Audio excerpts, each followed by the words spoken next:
Hello and welcome to our video summarizing all you need to know about the novel Heart of Darkness by Joseph Conrad. My name is Sarah, and in this video we will look at the novel, specifically beginning with a plot summary. We'll then examine the necessary information you'll need to know before looking at each character in depth, key themes as well as important symbols. This video is very useful, especially if you are studying this novel as part of your English coursework or exams, as I'll get into the details you need to know to get top marks. So let's get started. First, an overview. Heart of Darkness was written in 1899. It's a novella by Polish-British novelist Joseph Conrad about a narrated voyage up the Congo River into the Congo Free State in the so-called Heart of Africa. Charles Marlowe, the narrator, tells his story to friends aboard a boat anchored on the River Thames. This setting provides the frame for Marlowe's story of his obsession with the ivory trader Kurtz, which enables Conrad to create a parallel between what Conrad calls the greatest town on earth, London, and Africa as places of darkness. Central to Conrad's work is the idea that there is little difference between so-called civilized people and those described as savages. Heart of Darkness raises questions about imperialism and racism. Onto a detailed summary. Part 1.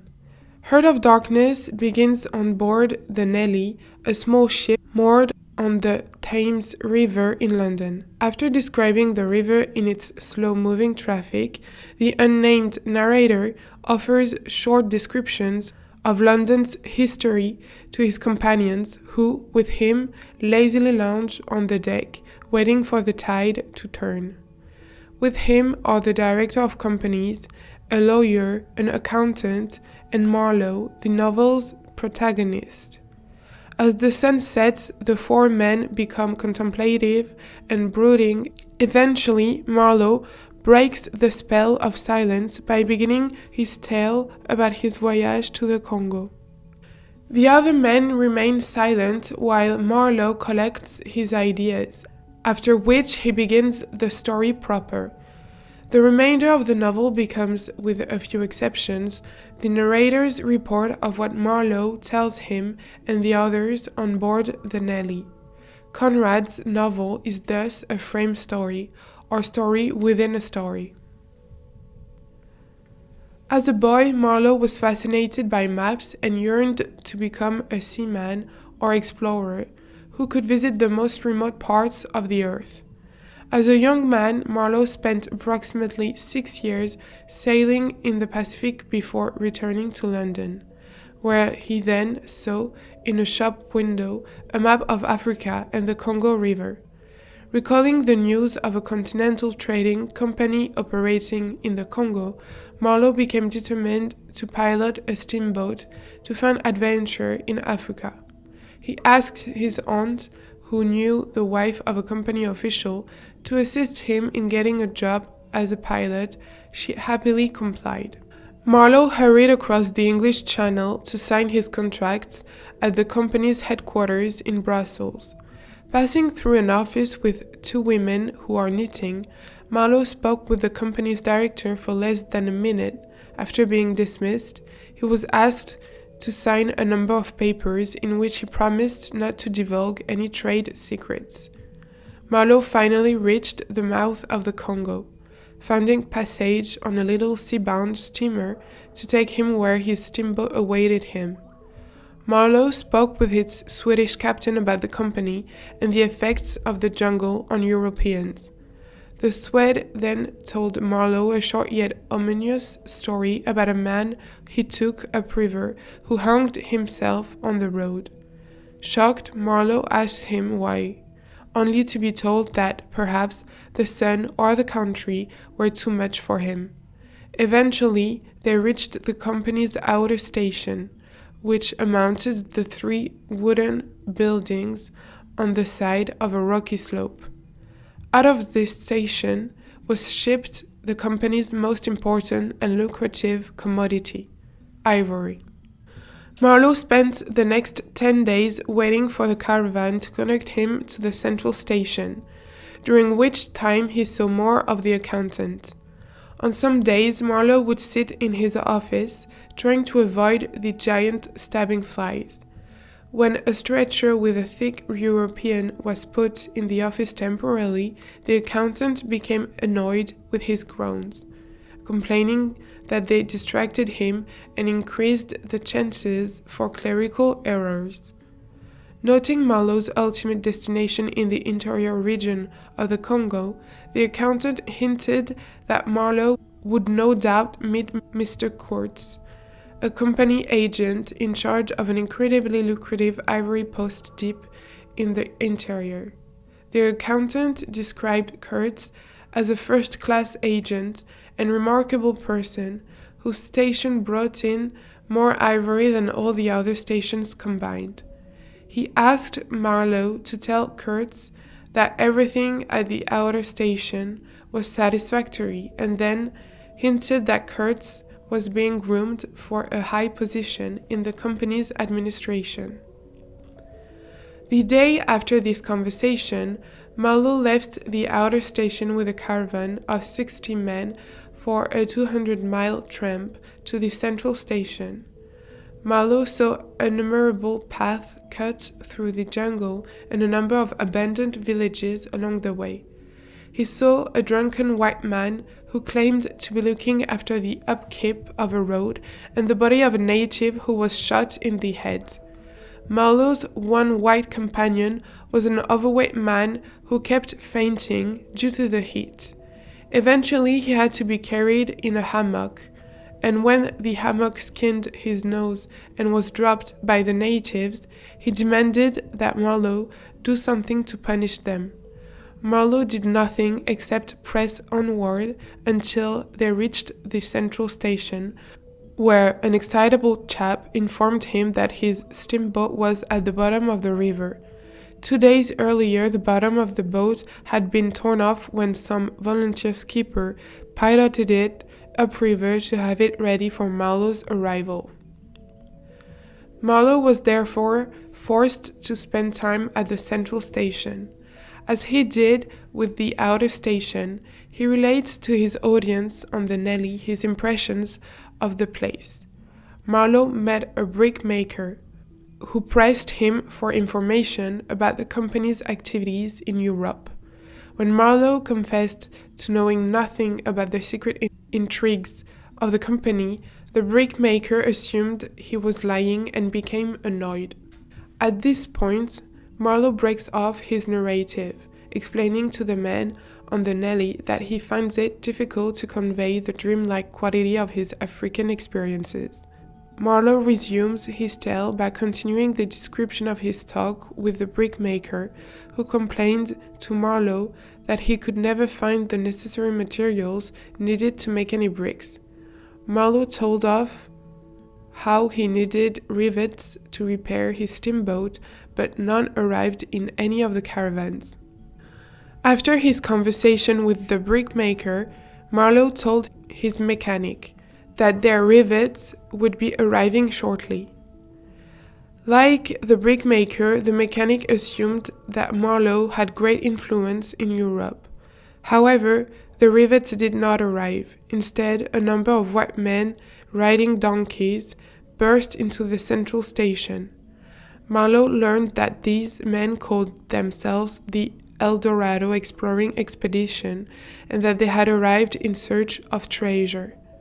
The manager's uncle was the leader of the expedition, and Marlowe saw him and his nephew conspiring on many occasions. At times, Marlowe would hear Kurtz's name mentioned and become mildly curious, but he felt a strong desire to repair his steamship and begin his job as a pilot. Part 2. One evening, Marlowe eavesdropped on the manager and his uncle as they discussed Kurtz. Marlowe learned that Kurtz asked the company's administration to send him into the jungle to show how much ivory he could acquire, and that he sent his assistant back to the manager because he found him inadequate for the work. Marlowe further learned that there were strange rumors circulating about Kurtz's behavior. The manager insinuated that he hoped Kurtz would die in the jungle. A few days later, the El Dorado expedition entered the jungle. They had no news except that all the donkeys were dead. His steamboat repaired, Marlowe began his voyage to the inner station accompanied by the manager, the other agents, whom Marlowe calls pilgrims, and 20 natives. About 50 miles below the inner station, the steamboat came across a hut of reeds. Near the hut were the remnants of a flag and a neatly stacked wood pile. Near the wood pile, written on a board, were the words, "Wood for you, hurry up, approach cautiously." Inside the hut, Marlowe found evidence of a white tenant, a rudely formed table, a heap of rubbish, and a book about seamanship with some sort of code written in the margins. The natives took the wood, and Marlowe slipped the book in his pocket. When they were about a mile and a half below the inner station, unseen silent natives who fired small arrows attacked the steamboat. The pilgrims fired their guns into the bush while the attack continued, the helmsman soon being killed by a spear. Finally, Marlowe reached the inner station. He first saw a long decaying building with a number of posts around it. Each post was topped with a round curved ball. A white man met them at the shore and reminded Marlowe of a harlequin. He informed them that Kurtz was still alive. The harlequin then explained that the natives attacked Marlowe's steamboat because they did not want anyone to take Kurtz away from them. Part 3. The harlequin told Marlowe that he had spent many nights listening to Kurtz speak about a variety of subjects. Marlowe further learned that Kurtz was prone to wandering into the jungle with his band of native followers on ivory raids. While listening to the harlequin, Marlowe looked through his binoculars at Kurtz's quarters and discovered that the round knobs he previously saw on the posts bordering the house were the heads of native rebels turned inwards to face Kurtz as he sat inside. Suddenly, Marlowe saw a group of natives appear from a corner of the house, bearing Kurtz on a stretcher. Fearing an attack, Marlowe, the harlequin, and everyone on the steamboat stood still, until Marlowe saw Kurtz's emaciated arm emerge from the stretcher and order his army to leave. The manager and other agents laid Kurtz in his bed and delivered his belated pieces of mail. Marlowe left Kurtz's room and saw, on the bank of the river, Kurtz's African mistress, who captivated Marlowe with her pride, stature, and appearance. She boarded the steamboat for a minute without speaking, lifted her arms, and then vanished into the bush. Marlowe then heard Kurtz speaking derisively to the manager from inside his room. Trying to appear nonplussed, the manager came out of the room and told Marlowe that while Kurtz had amassed a remarkable quantity of ivory, he was low and that his ivory district would have to be closed because his method was unsound. Fearful of the manager's intentions, the harlequin told Marlowe his suspicion that Kurtz's white rescuers were actually trying to hurt him. Recalling the overheard conversation between the manager and his uncle, Marlowe told the harlequin that he was correct. The harlequin then revealed that Kurtz had ordered the attack on the steamboat because he hated the idea of being taken away. The harlequin asked Marlowe to guard Kurtz's reputation once he arrived in Europe. asked him for some rifle cartridges and shoes, and then left the inner station. Shortly after midnight, Marlowe awoke to the sounds of a drum beat and natives reciting incantations. After hearing a burst of yells, Marlowe entered Kurtz's room and found he had escaped. He found Kurtz crawling through the grass and finally approached him. At first, Kurtz told Marlowe to run and hide himself, but he then began telling Marlowe that he had immense plans that were ruined by the manager. Marlowe listened, hoping that Kurtz would make no noise or give no sign for his men to attack. Finally, Marlowe led Kurtz back to his room. They left the inner station the next day. As they floated downstream, 3 natives covered in bright red earth shouted some form of spell. They next saw Kurtz's native mistress run to the riverbank and began shouting something that the rest of Kurtz's 1,000 followers began repeating. The whites on the steamboat began pointing their rifles at the shore. To avoid a massacre, Marlowe began blowing the whistle to scare the natives away. Many of them ran, but the wild woman did not. The whites on deck then opened fire on Kurtz's followers. As they made their way to the sea, Kurtz continued to talk of his ideas, plans, station, and career. Kurtz gave Marlowe a packet of papers and a photograph and asked him to keep it for him, out of reach of the manager. One evening, after repairing the engine, Marlowe entered Kurtz's room and heard him whisper his final words. The horror, the horror. Marlowe entered the mess room and refused to meet the inquiring eyes of the manager. Eventually, the manager's servant boy peeked into the mess room and announced in a contemptuous voice, "Mr. Kurtz, he dead." Kurtz was buried in the jungle the next day.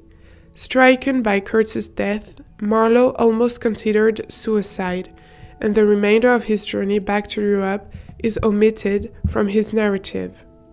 Back in Brussels, Marlowe's aunt tried to nurse him back to health. An unnamed representative of the company then visited Marlowe and wanted the papers that Kurtz had given to Marlowe, as he did when pressed by the manager on their voyage home. Marlowe refused. He eventually gave the man the copy of Kurtz's report on the suppression of savage customs, but with the postscript torn off. Marlowe then met Kurtz's cousin, who told Marlowe that Kurtz was a great musician and a universal genius. Marlowe gave him some unimportant family letters from the packet. A journalist then accosted Marlowe, eager for information about Kurtz. As they talked, the journalist told Marlowe that Kurtz could have been a great politician for any party, because he had the charisma and voice to electrify large meetings. Marlowe gave him Kurtz's report on savage customs, and the journalist said he would print it.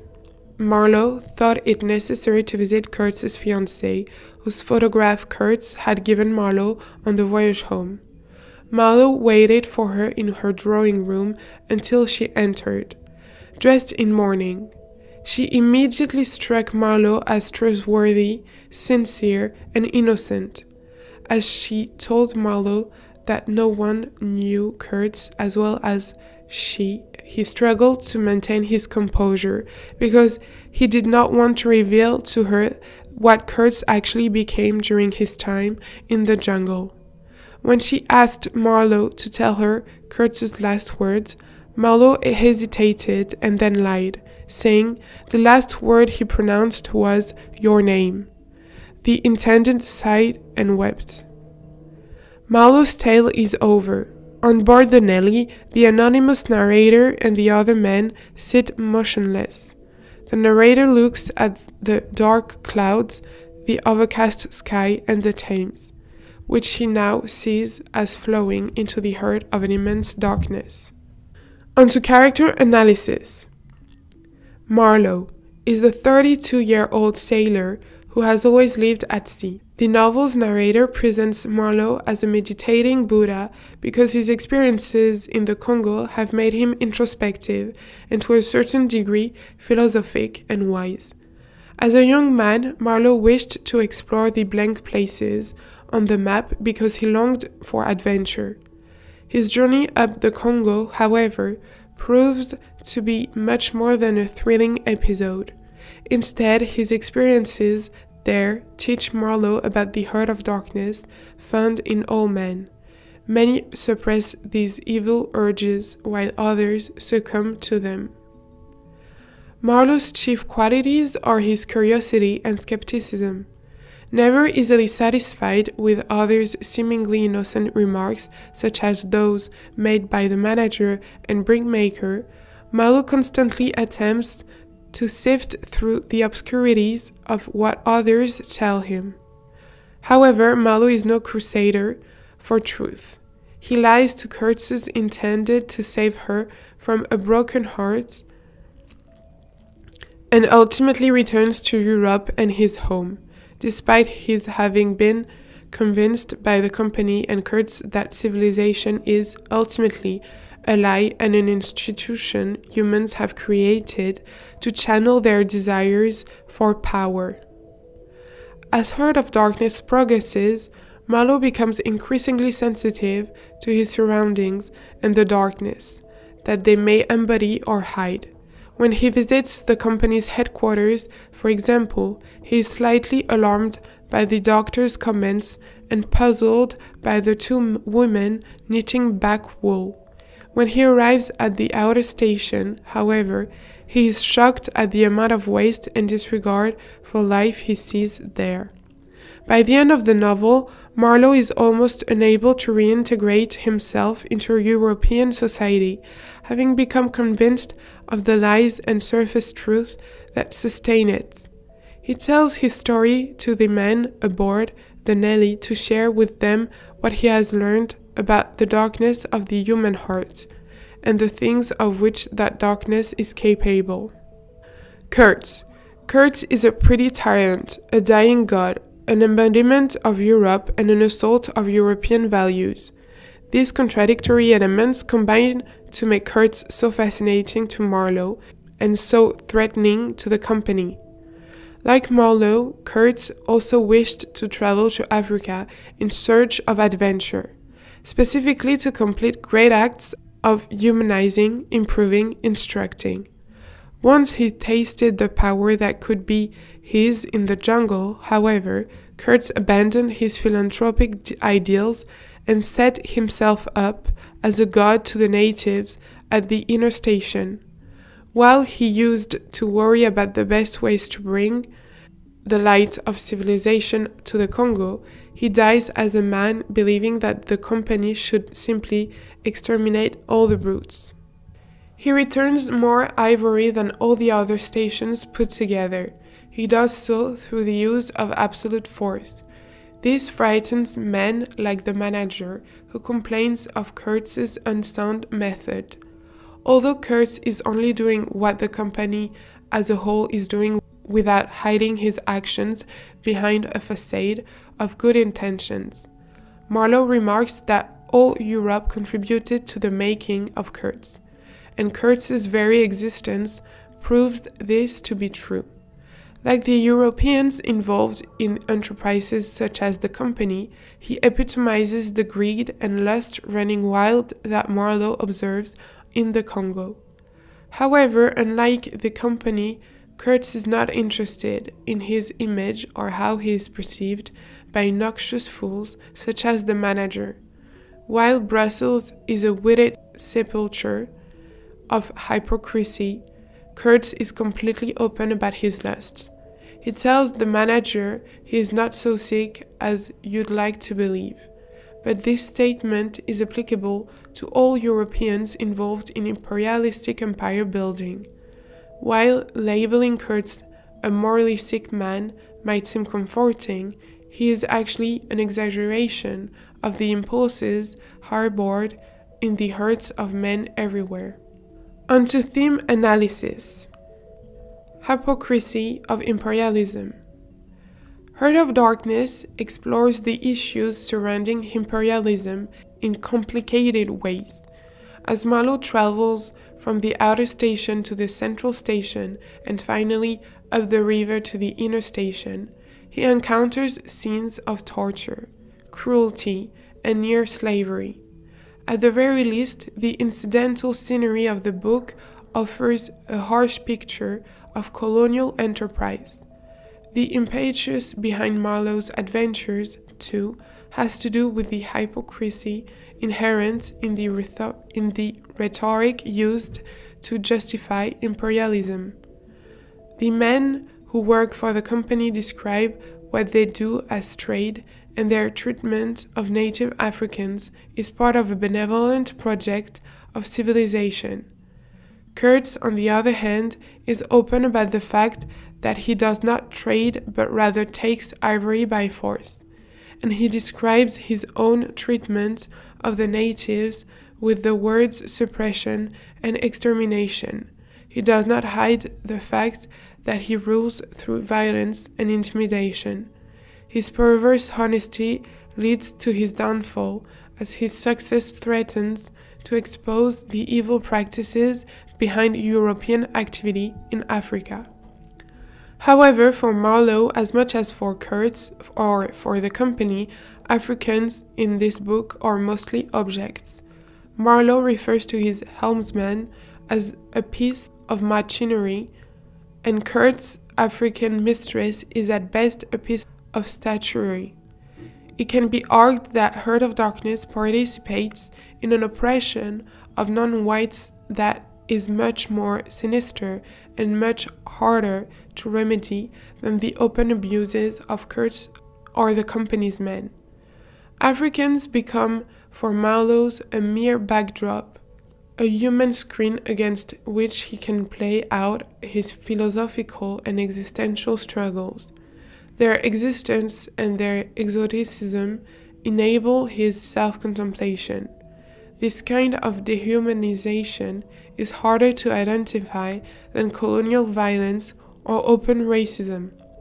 While Heart of Darkness offers a powerful condemnation of that hypocritical operations of imperialism, it also presents a set of issues surrounding race that is ultimately troubling. Evil. This novella is above all an exploration of hypocrisy, ambiguity, and moral confusion. It explores the idea of the proverbial choice between the lesser of two evils. As the idealistic Marlowe is forced to align himself with either the hypocritical or malicious colonial bureaucracy or the openly malevolent rule-defying Kurtz, it becomes increasingly clear that to try to judge either alternative is an act of folly. How can moral standards or social values be relevant in judging evil? Is there such a thing as insanity in a world that has already gone insane? The number of ridiculous situations Marlowe witnesses act as reflections of the larger issue. At one station, for instance, he sees a man trying to carry water in a bucket with a large hole in it. At the outer station, he watches native laborers blast away at a hillside with no particular goal in mind. The absurd involves both insignificant silliness and life or death issues, often simultaneously. That the serious and the mundane are treated similarly suggests a profound moral confusion and a tremendous hypocrisy. It is terrifying that Kurtz's homicidal megalomania and a leaky bucket provoke essentially the same reaction from Marlowe. Contradiction. Contradictions appear everywhere in Heart of Darkness, and particularly with respect to European characters who serve as living embodiments of imperialism. For example, Marlowe insists that Fresleven, the Danish captain he replaced, was completely harmless, but he also describes how the man ended up in a violent dispute over hands and died at the end of an African spear. European imperial missions thought to civilize savage peoples and hence pure in their intentions, but all too often they inflicted terrible violence instead. The encounter Marlowe meets at the company station provides another important example of contradiction. Despite the filth and chaos that reigns at the station, the accountant maintains an immaculately clean suit and perfectly coiffed hair. Marlowe respects the man for maintaining a semblance of civility even in the wilderness. Such an image of civilization in the jungle or of light in the darkness represents another contradiction of the European civilizing mission. So that's all for this video. If you found it useful, give it a thumbs up and do subscribe to our channel where we offer free materials that you can use as part of your studies to really get a better grasp of specific areas you might find challenging. Make sure to visit our website as well, where you'll find useful revision guides, model answers, and tools to get top marks. Thank you for listening!